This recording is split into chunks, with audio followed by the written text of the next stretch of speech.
Hello guys, welcome to my channel oh my dish. আজকে আপনাদের জন্য নিয়ে এসেছি একেবারে ঘরোয়া স্টাইলে এক দারুণ মজার হাঁসের মাংসের রেসিপি।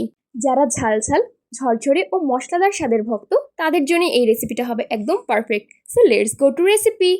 প্রথমেই বাজারে যে হাঁসের মাংসের মশলার প্যাকেট পাওয়া যায় সেই মশলা দিয়ে আমরা মাংসটি ম্যারিনেট করে নিয়েছি 30 মিনিটের জন্য।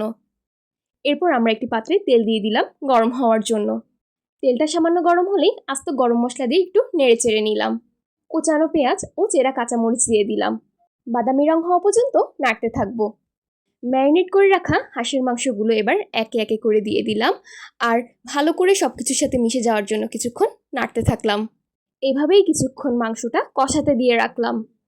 এরপর কিছুক্ষণ পর ঢাকনাটি খুলে দেখি মাংসের উপর তেল উঠে এসেছে। ভালো করেই মাংসটি কষানো শেষ।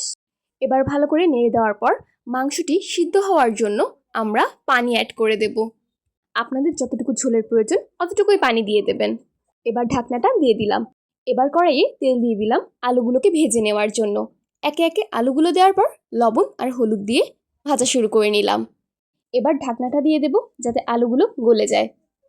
ঢাকনাটা উঠিয়ে দেখি আলুগুলো ভাজা হয়ে গেছে।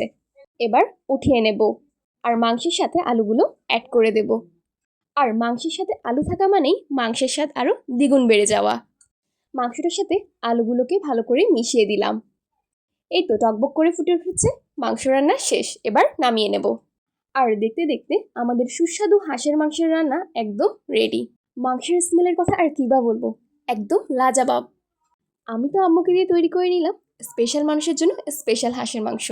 আপনারাও অবশ্যই আপনাদের পরিবার ও প্রিয়জনের জন্য স্পেশাল হাঁসের মাংস রান্নার রেসিপিটি ট্রাই করে দেখবেন। আল্লাহ হাফিজ।